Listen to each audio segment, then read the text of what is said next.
What's up guys, He Who's here. So this past weekend I went to YCS London and I started off the day by going 5-0 with Geargia, so I ended up in round 6 getting a feature match, and apparently a lot of people were asking for the deck profile on the stream, so I thought I'd give it to you. So yeah, first up we've got 3 Geargia armor, which is there because of its searching ability and the fact it can just keep searching over and over again if you can get it reset and just search over and over again. Adds a lot of hand advantage and is just generally good for gathering advantage. Then we've got 3 Geargia Accelerator, the speed of the deck, use him to make instant rank 4s with any of your other level 4 Geargias. Has a nice recycling effect as well, which is always good, and is just generally a very good card, so he's staple at 3. Then we have the new Geargia Auga.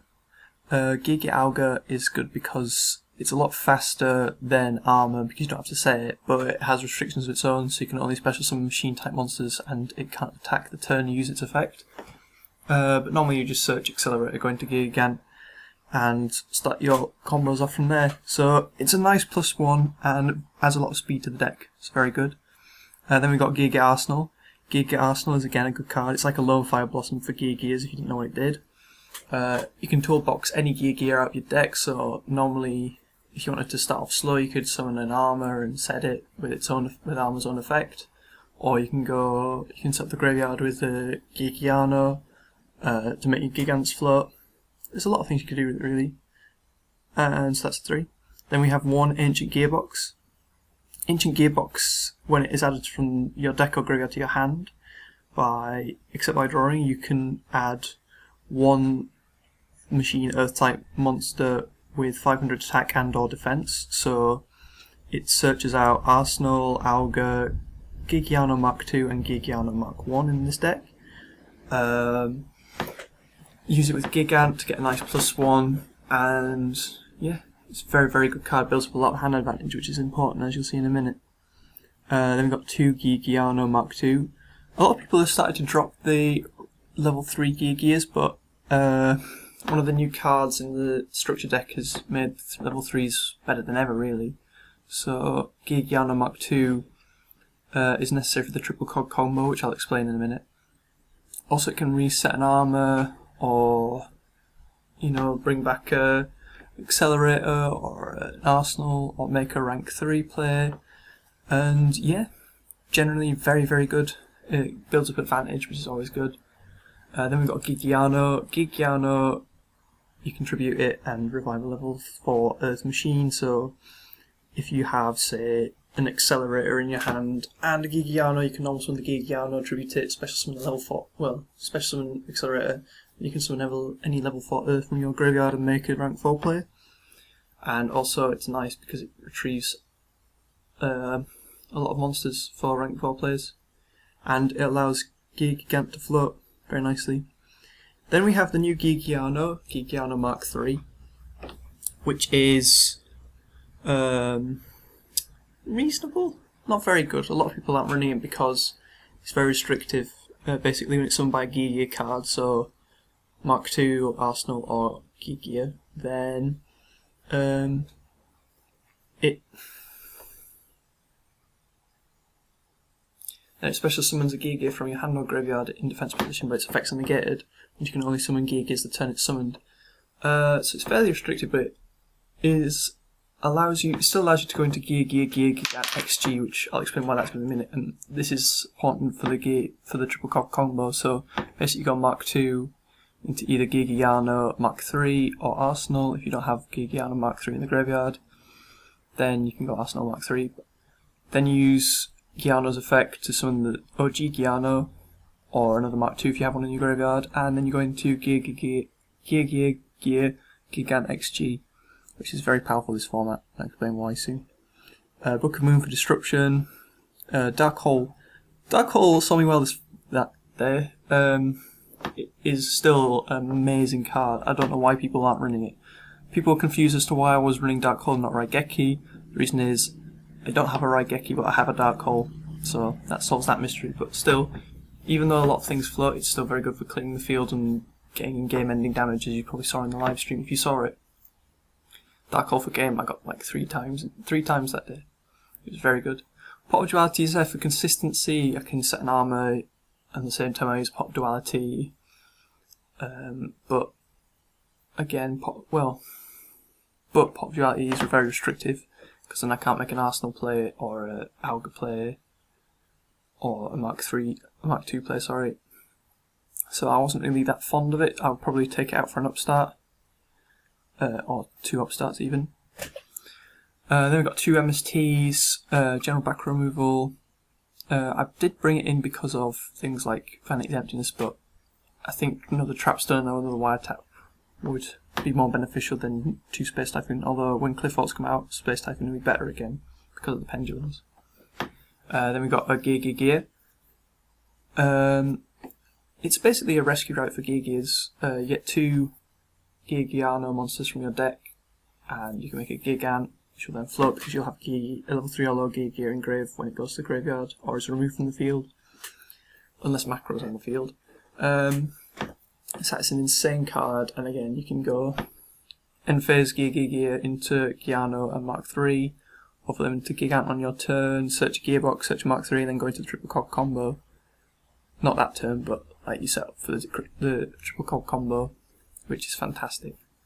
Then we've got Compulse, Bottomless, and Solemn because they're staples. Bottomless not seeing so much play anymore because of Winder, but still very good in my opinion.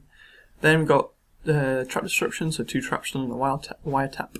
2 Trapstone stops Vanities and like general back row players. Wire Tap stops Trapstones on your turn without stopping your other traps, which is always nice. And it stops things like Malevolent Catastrophe and stuff, and its ends change there wherever you use a Wire Tap normally. And then we've got triple Breakthrough Skill and 2 Fiendish Chain for effect disruption, because effects still play a big part in the meta, and it's always good to stop the effects, because basically what Gear does, it builds up advantage with the Gear engine and then just stops players with the back row, or disrupts players. Then we've got 2D Prison, saves your life points, gets rid of monsters like the El Shaddolls without them getting their float effects. Banishing is very good this format, so that's why that's there. And then we've got triple Phoenix Wind Blast. The main reason we won Gearbox is so we can have a live Wind Blast, because box is a +1 off a Gigant, and you can just discard box and then add it back with a Gigant and then just get another search. So it's amazing discard fodder. And it serves a purpose really, and Phoenix Wind Blast is just so powerful this format, as you'll probably be able to tell from Burning Abyss, doing so well with it. But yeah, if you can run Wind Blast, just run it because it is so amazing. It stops El Shaddolls getting their float effects, it resets. If your opponent sets a spell or trap card in the end phase, you can just spin it back and then they've like lost a turn and lost a draw phase, which is just fantastic. For the extra deck, we've got triple Gear Gigant X, staple at 3. It provides you search power, provides you floating, it floats. Basically, it is the best Xyz monster in the deck. It's just amazing. Then we've got Castel. Castel's just general field removal. Doesn't allow El Shaddolls to get their floating effects, or like normal Shaddolls or anything. It's just very good. Cowboy for game, obvious. Ken Gorgon is there for the Burning Abyss matchup, so you can retarget a card that is targeted by a card. So say if I got Breakthrough Skill on a Gigant, I could just change the Breakthrough Skill to target the Ken Gorgon and allow the Gigant to go through, which is always nice. Maestroke, not brilliant, but it's nice as a wall, and it has a nice Book of Moon effect, so you can, like, if you can, set a Winder and then beat over it. Black Ship of Corn, another removal card, not quite as good as Honor Arc, but I don't have one. Still very good. It gets rid of Honor Arc, Artifacts, Exciton, Mathematician, Dante, all sorts of cards. So it's still very powerful. Diamond Direwolf, not brilliant. The reason I ran that is because, well, it's removal that can target back row as well, but it's not brilliant. If I'd had the Castel that I pulled on the day before, I would have run that over Diamond Direwolf.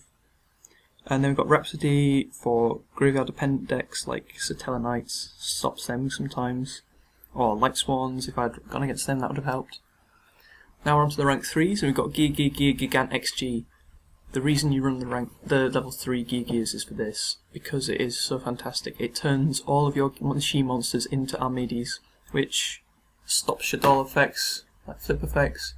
It stops Mathematician getting its draw effect. It stops special summons by the Burning Abyss, stops hands, stops all sorts of things, and it stops continuous effects, so it will stop the attack gain and loss by Clifford Pendulum monsters next format, and it's just generally amazing. It'll stop sacrifice as well, if that's a problem. If you need to beat over something with quick with sacrifice, you can just beat over it, and it's very good. There we've got Nightmare Shark. Well, another good thing about Geargia Gigant XG is the fact it floats, so you can just go triple core combo, make a Gigant. If the Gigant leaves the field, you bring back the Mark II to your hand, you make another one next turn, no loss in advantage, and resets your Gigant. So if you get compulsed or Phoenix Wing Blast, it only sets you back like a turn. So it is amazing in that respect. Then we've got Nightmare Shark, game ending card, a nice way of getting damage over a field. So if you've managed to get your opponent's life points low, but they've got a really nice established field, like say a Leo or like a massive field of Clifford monsters next format, you can just attack directly and get some potential game ending damage in. It's very good. Then we've got Leviathan Dragon, generic beta, beats over a lot of things. It's just a decent rank 3. And then we've got Zen Mains, nice wall, and nice destruction effect if it was going to be destroyed in the end, if it was stopped itself from being destroyed, so you can gain some advantage off that by just ramming it into an opponent's monster and just destroying, say, a back row that's annoying you. You can just do that. So yeah, I'm not going to talk about the side deck because the side deck was pretty bad, I'm not going to lie. Didn't have any Shadowing Prison Mirrors, so I didn't use them. Didn't have Dimensional Vision, which would have also been useful. But, you know, I didn't have the cards, so yeah. That is a deck profile. I'll show you some combos now of what to do with the deck and why it's so useful. It sort of brings together the gearbox aspect and the level 3s. Right, so the first one requires you to have an Accelerator and an Arsenal in hand. It's a 2-card combo, but it really does set up plays for days. So, what you do is you normal summon Arsenal, and you special summon Accelerator, then you tribute your Arsenal, or you can tribute before you summon Accelerator, it doesn't matter. Special summon a Gigiano in defense, Gigiano effect, tribute yourself, special summon the Arsenal back, overlay into Gigant X, like that, attach Accelerator, you got the gearbox effect activates, you have the Mark II.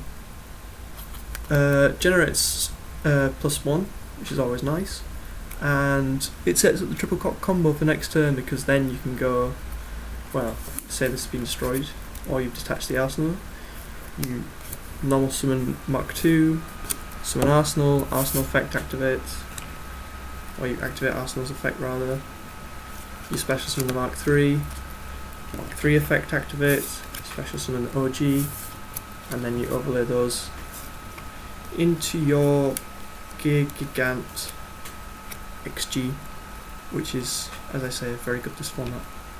But yeah, that was just an overview of the deck and just one of the combos. Very solid deck this format.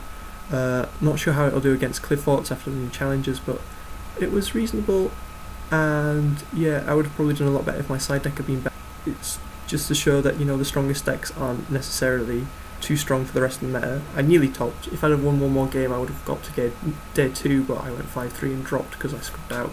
I was just tired by the end of the day. But yeah, this was for all the people who wanted to see the deck, and if you have any questions, please put them in the comments below. And if you like this video, please like, favorite, comment and subscribe, and I'll see you later.